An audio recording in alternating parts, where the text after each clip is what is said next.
एकूणच या सगळ्या प्रकरणात आणखी मंत्री गोवले असा आरोप देखील काल वडेट्टीवार यांनी केला होता आणि उद्या सभागृहामध्ये सरकारला धारेवर धरून काही पुरावे ते पुरावे देखील सभागृहात मांडू विरोधी बघा, हवेत बोलणं याला काही अर्थ नाही.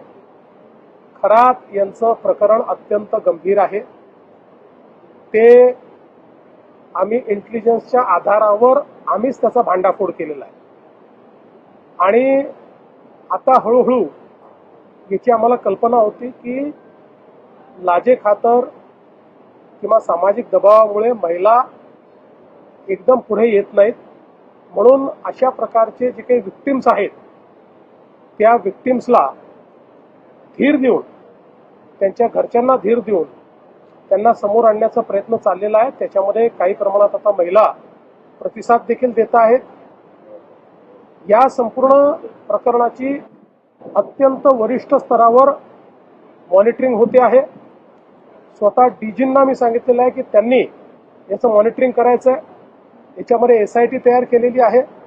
नाशिक CP आणि SIT मिळून या ठिकाणी हे काम पूर्ण करता आहेत आणि मला असं वाटतं की या संदर्भात कुठल्याही परिस्थितीत कोणालाही स्पेअर केलं जाणार नाही. आता याला राजकीय रंग देण्याचा काही प्रयत्न चाललेला आहे. कोणाजवळ काही पुरावा असेल तर त्यांनी तो निश्चित आणून द्यावा, त्याच्यावरही कारवाई होईल. पण विनाकारण प्रत्येक गोष्टीला केवळ राजकीय रंग. आता अनेक लोक जायचे, विरोधी पक्षाचे कोण कोण गेले त्यांचे मी पुरावे देऊ शकतो. माझ्याकडे सर्वात जास्त तर माझ्याकडे पुरावे आहेत याचे, पण ते पोलिसांकडे आहेत. ते पोलिसांचं काम आहे, ते माझं काम नाही आहे. त्यांना खरातांना भेटणाऱ्यांपैकी कोणाचं इन्व्हॉल्वमेंट असेल तर कारवाई होईल. पण कोणी भेटलंय अशा याच्यावर जर कारवाई आपण करायला लागलो तर मला असं वाटतं की मग तुम्हाला माहिती आहे की कोण कोण काय काय कसं कसं करायचं. आता कालच तुम्ही देखील त्यांना आउट ऑफ टर्न पाणी कोणी दिलं, कसं दिलं, 40 किलोमीटर पाण्याची लाईन कशी दिली, हे सगळं तुम्ही काल दाखवलेलं आहे. त्याच्यामुळे मला असं वाटतं की याच्यामध्ये राजकारण करू नये. हा महिलांच्या डिग्निटीचा प्रश्न आहे. अशा प्रकारे आपल्या तथाकथित शक्तींचा उपयोग करून महिलांना भरीस पाडणं यापेक्षा वाईट गुन्हा असू शकत नाही. काही झालं तरी त्यांना त्याची शिक्षा ही भोगावीच लागेल. सरकार आणि पोलीस याकरता जे करावं लागेल ते करायला तयार आहे. ज्या मंत्र्यांचे फोटोसोबत त्यांच्या विरोधकांकडून राजीनामे मागितले जात आहेत, मग मी पुन्हा प्रश्न विचारतो तुम्हाला की ते तर ठीक आहे, कोणी कुठे भेटलं, कोणासोबत फोटो आहे, काय आहे, या तर गोष्टी असतात. कोणी कोणासोबत फोटो असू शकतो.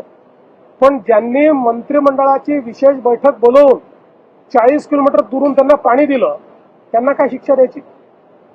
आणि मंत्र्यांबद्दल बोलणारे त्यांच्याबद्दल का चूक आहेत?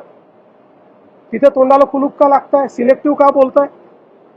त्यामुळे काहींना केवळ राजकारण, आम्हाला राजकारणात इंटरेस्ट नाही. आम्हाला महिलांच्या डिग्निटीमध्ये इंटरेस्ट आहे.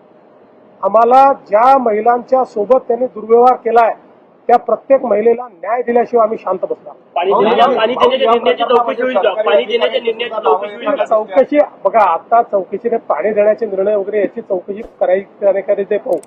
पहिल्यांदा चौकशी महिलांच्या संदर्भात. यामध्ये सरकारी अधिकाऱ्यांचे सुद्धा नाव येताना दिसते. खरातच्या पत्नीसोबत अभिजित भांडे नावाचे जो अधिकारी आहे याने आर्थिक व्यवहार झाले. जिथे असे आर्थिक व्यवहार असतील तिथे चौकशी केली जाईल.